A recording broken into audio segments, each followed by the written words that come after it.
Hi, this is Debbie, and I'm Alan, and we live at Zabin Tower here in Atlanta. You need to find the right place, good place, and all the activities in here is incredible.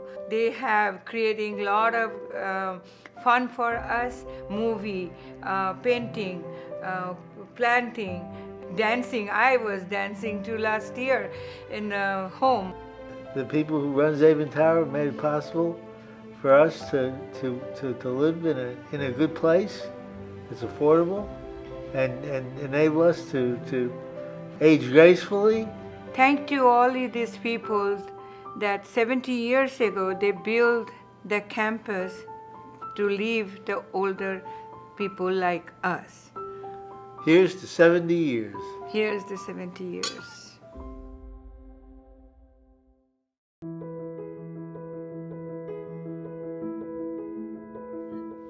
My memory of the Jewish home is really that Papa, Dad, and Mom were fiercely dedicated to it. Papa, as I recall, believes Jews need to take care of their own, more in the sense that no one else would. And people happened to dig down and make it happen. My mother said to my dad one day, "Why don't you do things in the community like my father, Leon Eplin, used to do?" But with that, my dad was off and running and we never saw him again. I would go with Dad on 14th Street, sometimes on Sundays when he would go and visit. He would tell me, someday we're going to have a really nice, beautiful home. That's what the goal was, to have a home that everybody, that the Jewish community and the non-Jewish community would be proud of. And sure enough, he made that happen. When they were talking about building the tower, he didn't want to take federal money because he didn't want strings attached. And they decided that they needed to just raise the money to build it.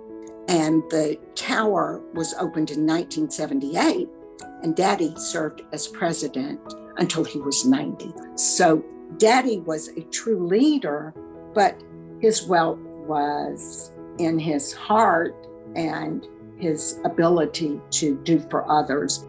Our family sold to the construction industry. And when he took me to see the tower when it was complete, I said, "Daddy, this does not look like a HUD project. This looks like a Herbert Cohen project."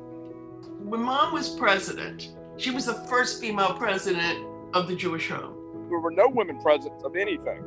And she was the first female president of any organization in the city that wasn't in a woman-only organization.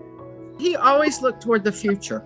And when they did all the interviews, he wanted Deborah Beards, and he had to fight like hell to get her because many of his compadres didn't think they should hire a woman. Dad was president 1985 to 1988.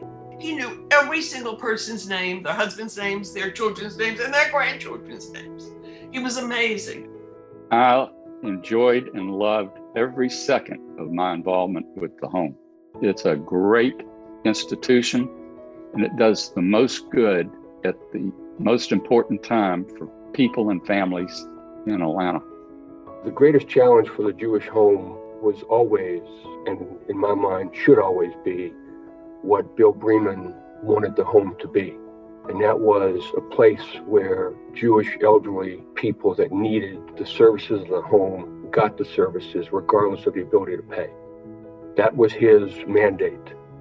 I was blessed. I mean, this was a labor of love. This is something that every morning I wake up, I ask myself, what can I do for the home? And we've seen the importance of taking care of our elderly, of really being passionate about it. The home is a real treasure piece today, and it's all due to people from the past and from the present who have donated their time and energies and thoughts to it. During the period of time that we were struggling, Jerry served as the director. And Jerry said, we're going to have to change things so that those who can afford to pay more are going to have to pay more, because we have to take care of those who cannot. In spite of the fact that we were in a major recession, thanks to the auxiliary, we were able to have very successful galas. And that was testament to the people who volunteer and contribute. And I think one of the ingredients is somewhat unique to the home, and that is the role of past presidents. If you're involved with the home, there's a sort of a magnetic, passionate attraction that you want to continue giving back, and it's because you see the great work they do every day. If we were going to compete effectively, we needed to create an organization that would offer a broader range of aging services. And I think Breman Commons and the Cohen Home together represent this new era of the home, of the organization, and that ultimately led to the name change. So I've done a lot of volunteer work in the city and in the Jewish community. There's never been anything that's touched me or my family the way my being the president of the Jewish Home has. It's the best volunteer experience I've ever had and never will have. Fortune magazine had talked about Atlanta becoming the fastest growing city in terms of the elderly. And I think our biggest talk in the board was often how to support this need, our mission, and be able to pay for it.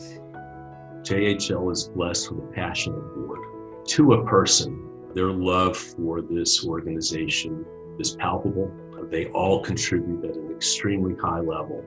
I can't be prouder of the members of our board for how we're dealing with COVID and done their best under the circumstances to get through this as best we can.